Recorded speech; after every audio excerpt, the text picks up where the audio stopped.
All right, Mo Crawler. So we are continuing with the YepSpec.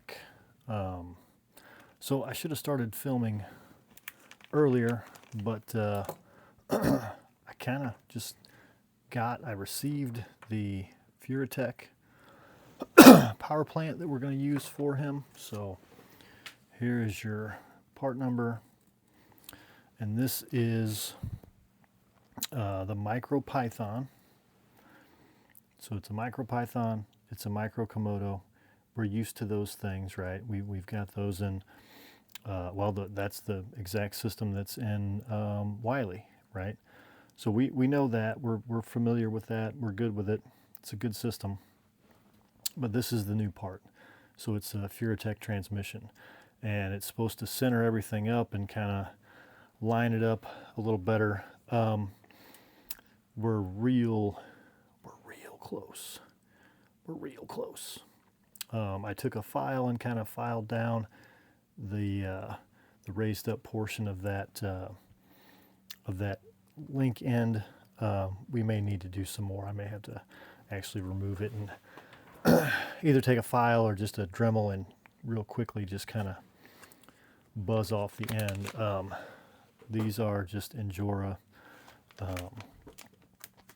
drive shafts, so we're going to throw those on. But anyway, I wasn't sure how everything was going to bolt up, but it bolted up just fine. No issues. So there's your 2 bolts in the bottom. And I had it, I've got it as far over as I can get it now. So as far to the, driver's side, I guess. And again, that's for that link clearance. That's what we're trying to clear, is that link. So, but it, I think it's going to work pretty well. Yeah. So, I mean, we're going to find out, right? That's all we can do at this point, is find out. So it looks like I saw that there were 2 screws in here, and I thought, well, we need 4 screws, but there are already screws in here, so those are spares, it looks like. Which is pretty cool. Pretty cool of them to give you some spares. So let's get this guy out. Ooh, hey. Hey, yo. They will fall right out. We're going to do it this away, I suppose.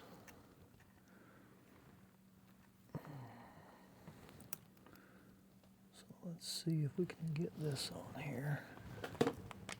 Aye. And we will probably need shims of some sort. Might need shims, I don't know. We're just gonna put them on for now. Just gonna put them on there. See what happens. If we, oh, there we go. I think we're actually gauging now, which is nice. So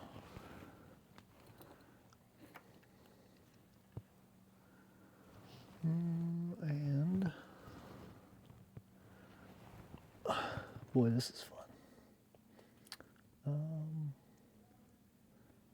You want to make sure they're in phase.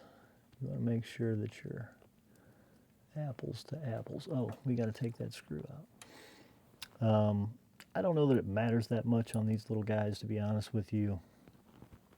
But especially in 10th scale, and especially if you have something that's going to go kind of fast, anything that's going to rotate these drive shafts quickly at a high RPM, and of course high RPM is that's relative, right, to these things. We're not talking like, 1 vehicle RPMs, but anything that's going to rotate them even modestly quickly, you will definitely see a performance degradation. Well, I don't know if it'll, there's a performance degradation, and they just wobble and they make noise, basically you should always make sure your drive shafts are in phase. Well, that's nice and bottomed out. Something's not bottoming out here. There's something that feels weird. There we go. That's what it is. My wires were caught up. So, okay. So that seems like, yep. That seems like it's going to work. I don't think this tray is going to work in its current position, however. So we are going to have to see how this is going to work. I don't know why. I'm right-handed, and it feels like things should be this on this side to me. I don't know if anybody else feels like that. But whenever let's see, so we should do it like this if we're going to keep them same, right? So this would go here. So I don't know if everybody feels like that. If you're right-handed, do you feel like things, you ought to be reaching in? I guess it makes sense. It's hard to reach in from the side. You're right-handed if the thing's on your right side, right? Boy, I wish I had loaded that up before I got everything lined up. But, so now I'm going to do it with my left hand. And this, you want to see something funny. You're probably going to get to see something funny. Me trying to line up this tiny screw with my left hand. Probably going to be comical. Hey, look at that. Look at that. Just look at it. Yeah, I don't think that's gonna work. I think we're gonna have to remove that tray. Well, can we go up through the bottom like we did on the front? Make sure we're in phase. Oh yeah, we got room. Once again, you gotta take the screw out, dummy.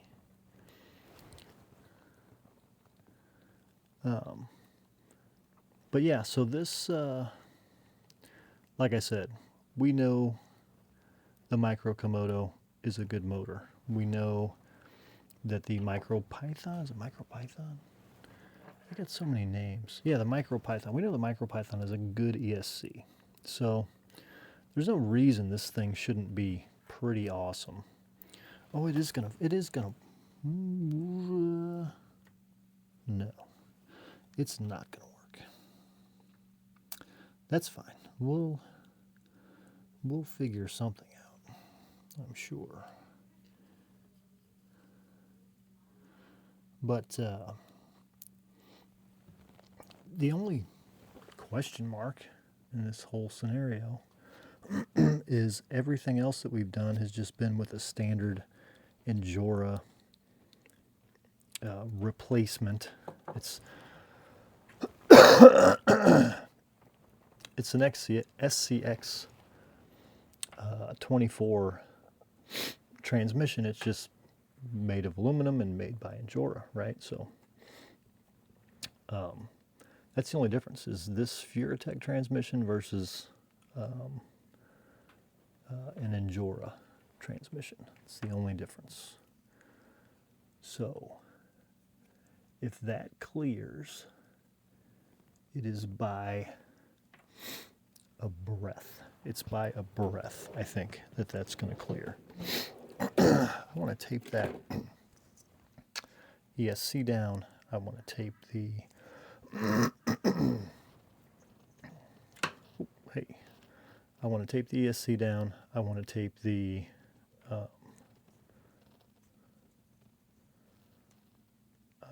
receiver down.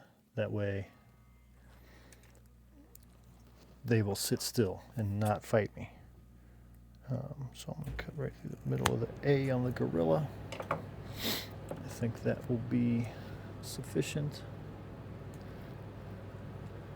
The little switch is over here, which is why we're doing it in the orientation that we're doing it. so we can reach the switch. I'm going to just stick it down on this slider. Yeah, it's close enough. That'll work. We're going to put this guy, get all these wires.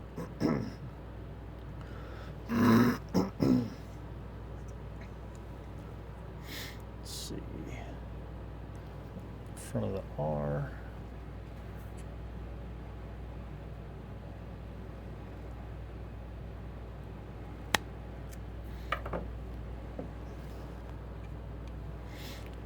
Stick the receiver down. This is just a little MIUS. It comes with these radios. It's called a 4A or something. It's got these guys. Where'd they go? Where'd they go? Where'd they go? Seriously. Oh, here we go. It's got these little adapters.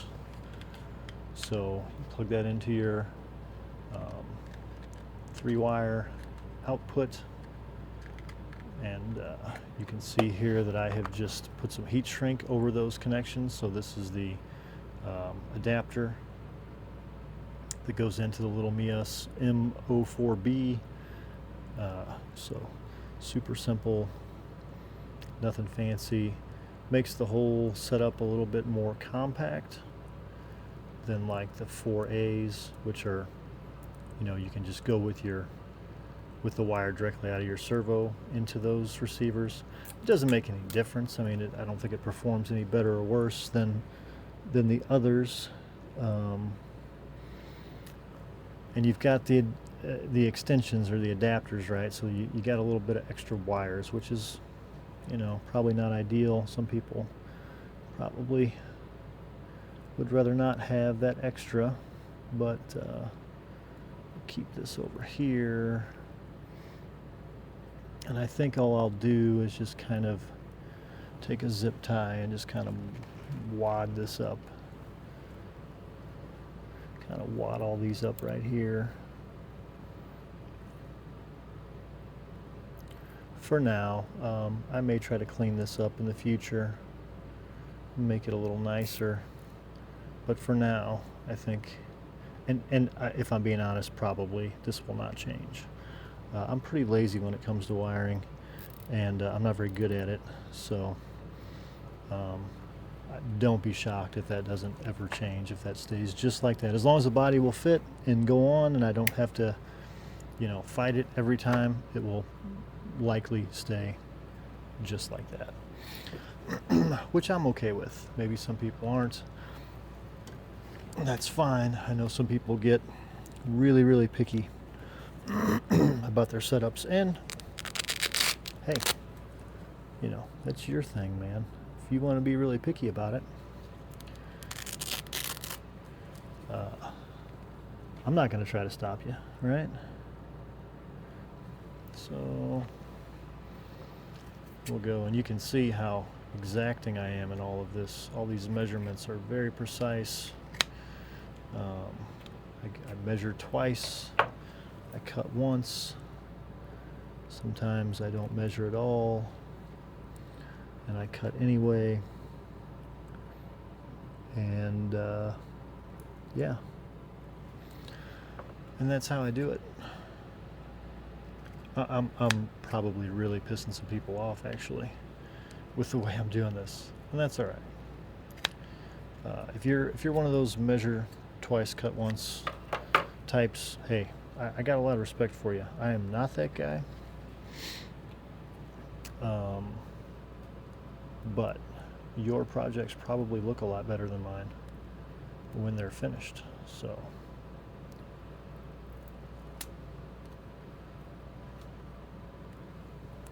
there's no reason for nasty comments, right? Just know that your stuff looks better than mine. That's enough. You're winning. You're winning right there, so there's no need to leave a nasty comment about how I don't know what I'm doing, because I already know that. I already know that. So I already bound it to the radio, and if VengRC could figure out a way to make switches less accessible. I think it would take a team of scientists working around the clock for years to come up with a method of putting a switch on that you have to reach to turn the damn thing on. If they could make it less accessible, I don't know. I mean, a Nobel Prize may be in order for the scientists that can figure out how to make that switch less accessible. It's unbelievable. Okay, I think we got all the right beeps. We got steering. I did set the endpoints earlier as well. And that seems to be pretty smooth. We've got some overdrive.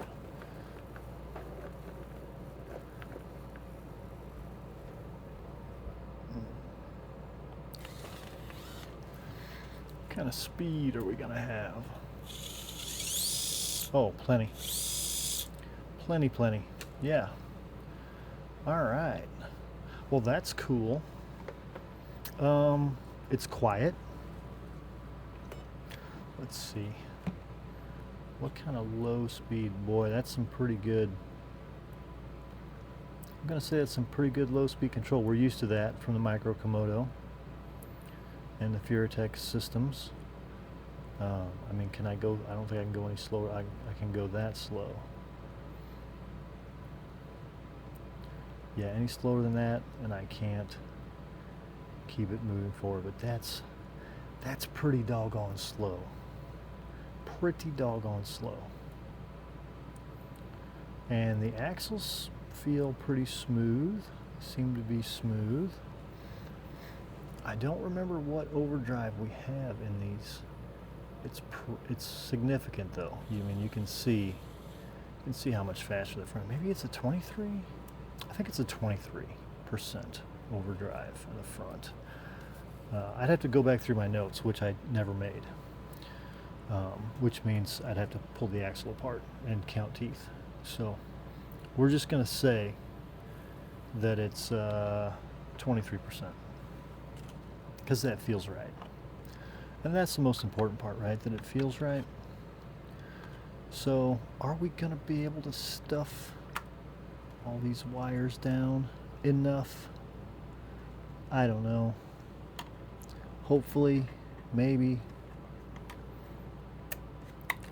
Stick that one there. Come here, you. There we go. Okay, now let's halfway even out the body. Get it kind of where it's going to sit, and there you go. All right, let's get the board. Let's throw them on the board and do what Crawler Candy would call a ghost ride. Let's do a little ghost ride here. See what we got. See what we're working with. Right, so we're just kind of goofing around with the new 24 YepSpec chassis. This is a Gladiator wheelbase, which I've never had a Gladiator wheelbase on this board before. Ooh, he's gonna do it. Oh, that was pretty cool. Oh, and crash number 1. Oh, crash number 2. 2 was driver error. That was just a bad decision on my part. So he just walked that. That was pretty cool. Try that again. Ooh, we're into it pretty hard there. Yeah, the Gladiator wheelbase is not actually that significantly longer than a Seabolt, but gosh, he looks long. He looks real long. Can we move over? Nope. All right, let's try this right side lower. So we know these are good tires. I'm not liking this at all. So he got too far to the right.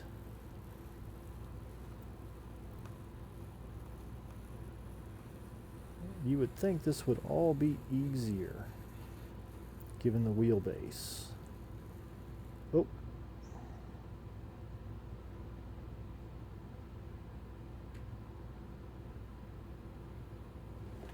Yeah, so this is going to take some getting used to. Maybe these aren't good tires for this. Oh, well, maybe they just need a little. They just need a little RPM.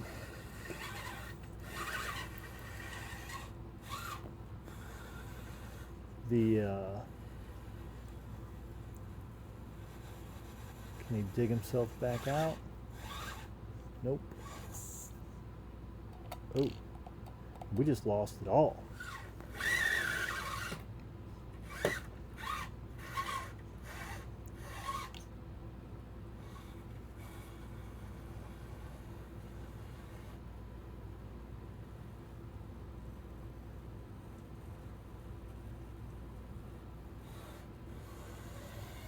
Okay, so slowly.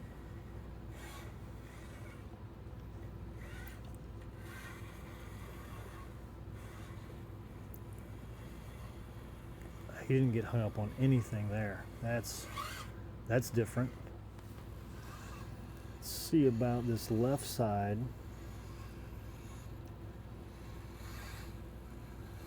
That push that everybody gets. Yeah, and then he's up and over.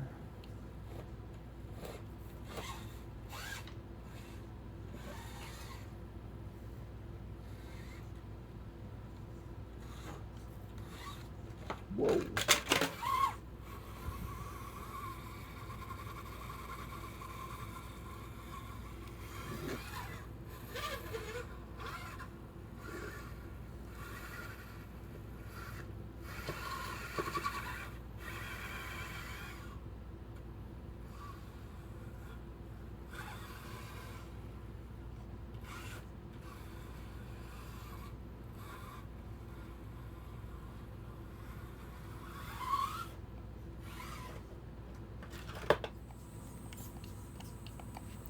Yeah, that's weird.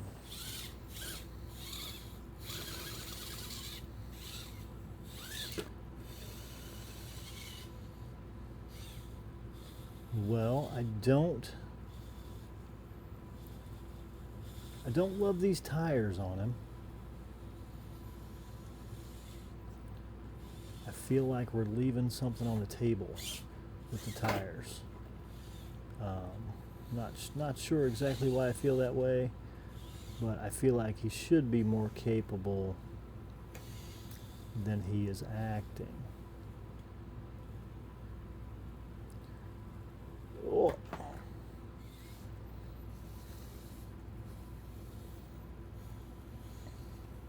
Yeah, I guess I really thought that Gladiator wheelbase was going to be like a cheat code of sorts. But I'm not sure that it is.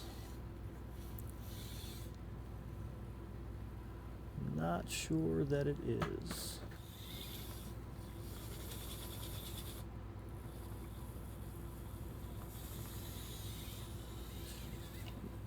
I mean, he makes that lower right look easy now. And he can obviously do all of the things. But I was hoping like this line here that's impossible to climb the way that I've approached it. Maybe I just needed a little more wheel time. So he is going to pull that one, which is impossible. Impossible with a C-bolt wheelbase at least. So yeah, I think this one might grow on me, and I think I might end up liking it quite a bit more than it seems like, because he's not difficult to drive, and now he's starting to do things that I can't do with my other trucks. And that was kind of the idea with him, was to, you know, do things that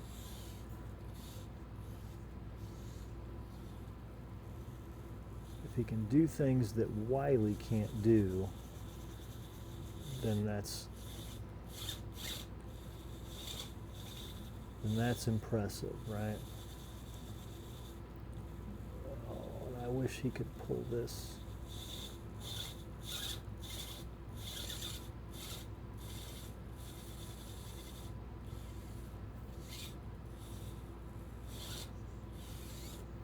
We'll have to work on it.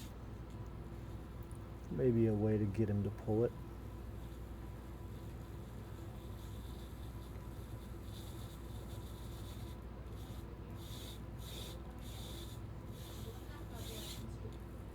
There. All right, so we're back on the bench after the ghost ride, the first ghost ride with no name, don't have a name. The 24 YepSpec. He is yet unnamed. I'm not good at names for these trucks. My TRX4 Sport is named Sport, if that gives you any indication of how unoriginal, I don't know, creative I am. I'm not good at it, and that's okay. I did come up with a cool name, I think, for my Trail X, my ExoCage Trail X, and it came to me while I was driving him. Had him on a long trail ride, and he was just, I mean, he is a little honey badger. So the Trail X is the honey badger. I hope that this truck will similarly inspire a cool name for himself, but I mean, we'll just have to see. I like it. I'm pretty impressed with it so far. I'm pretty impressed with the Furatech power system. I did some weird cutting out things there once or twice, but I mean, we'll just have to see how it goes. Here is Wiley. And you can see, so their tires in the front are even. And you can see that it's not significant, right? It's not a super significant amount of additional wheelbase. This is Gladiator, this is Seabolt, right? But the YepSpec was kind of able to pull some lines that Wiley really can't. And that's primarily due to wheelbase. So we'll see. I'm not sure. I'm not sure that the Gladiator is the, I thought it would be, I mean, I'm being honest here. I thought it would be a revolution. I thought it would be like, oh wow, the big long wheelbase makes a huge difference. I don't know that it does. And I can definitely see why the guys who run a lot of the indoor comps tend to talk about Seabolt rather than Gladiator, because this thing is long, and I can see where it would be a real pain to do, you know, a 15-point turn to get around some of the obstacles and around some of the corners that you're required to on some of those indoor courses. So I can see why they go with Seabolt rather than Gladiator. But anyway, we're going to continue to work on him. He is a work in progress. Obviously, he needs some paint. Obviously, he needs, you know, there